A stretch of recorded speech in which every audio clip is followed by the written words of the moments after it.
আসসালামু আলাইকুম। দেখুন, মেঘলা আকাশ বিকেলে কতটা ক্ষিপ্ত হয়ে গেছে। ভালো দিন, আমি বের হয়েছি বা লোকজন বের হয়েছে, তারপরে আকাশটা হঠাৎই যেন কালো মেঘে ছেয়ে গেল। তাই লোকজন তাড়াতাড়ি জাহাজের বাড়ির দিকে রওনা হয়েছে, যেন বৃষ্টির হাত থেকে বাঁচতে পারি বা বাঁচতে পারে সবাই।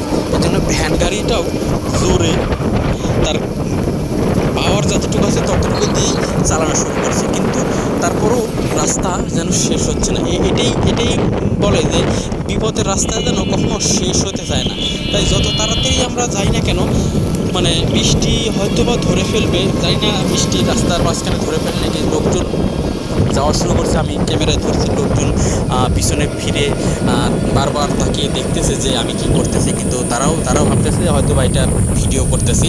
কিন্তু এটাই আমি ভাবতেছি যে প্রকৃতির রূপ বদলাতে খুব একটা সময় লাগে না। 1 সেকেন্ডের মধ্যে প্রকৃতি তার রূপকে বদলায় ফেলতে পারে। তাই আমি দেখলাম ভালো আকাশ এখন হঠাৎই কালো মেঘে ঢেকে গেছে। এত মেঘ এত কালো যে তা আমি কল্পনাও করতে পারিনি। মনে হয় যে এক্ষুনি বৃষ্টি আসবে আর কি, এক্ষুনি বৃষ্টি আসবে।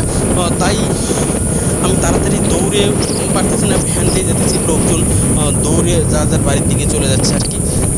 তাই কি বলে যে আকাশ মেঘলা হলে বৃষ্টির সম্ভাবনা থাকে আর কি, বৃষ্টির সম্ভাবনা থাকে এবং আকাশটা গর্জন শুরু করেছে যে বৃষ্টি যে কোনো মুহূর্তেই নামবে। আর তাই অবশেষে বাজারে এসে পৌঁছালাম। বাজারে এসে পৌঁছানোর পরে এবং ভ্যান গাড়িটা আর যাবে না, ভ্যান গাড়িটা এখন বলছে না আমি আর যাবো না। তো আমার হয়তো আর আধা কিলো বা 500 মিটার সামনে আমার বাড়িটা, আমি সেখানে এখন পায়ে হেঁটে রওনা দিতেছি। তো এখন 500 মিটার রাস্তা, 500 কিলো না, 500 মিটার রাস্তা প্রায় হাফ কিলো রাস্তা। তো আমি খুব জোরেই হাঁটা শুরু করলাম যে যেন বৃষ্টি আমাকে ধরতে না পারে, বৃষ্টির আগেই যেন আমি বাড়িতে পৌঁছাতে পারি আর কি। তো জানি না কী হবে, ম্যাঘটা খুব কালোভাবে জমেছে আর কি, আকাশে খুব কালোভাবেই জমেছে, এত কালো যে আপনি দেখলে হয়তো বা ভয় পেয়ে যাবেন। তাই জন্য আমি তাড়াতাড়ি করে যাওয়া শুরু করলাম। যাই হোক, আমি আমার ব্লগটাকে লম্বা করব না, আমার বৃষ্টি আমাকে ধরে ফেলেছে, বৃষ্টি পড়তেছে আমার শরীরে, তাই আমি এখন ক্যামেরাটা অফ করবো। হ্যালো গাইস, দেখুন প্রকৃতির রূপ বদলাতে বেশি সময় লাগে না।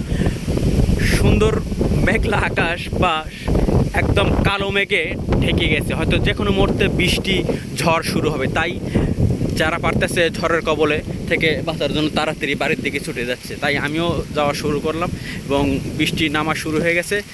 যাই হোক, আমি আমার ব্লগটিকে আর লম্বা করতে চাই না। দেখুন, প্রকৃতির রূপ বদলাতে বেশি সময় লাগে না, সে মুহূর্তের মাঝেই প্রকৃতি বদলায়, বৃষ্টি এবং ঝড় শুরু হয়ে যায়।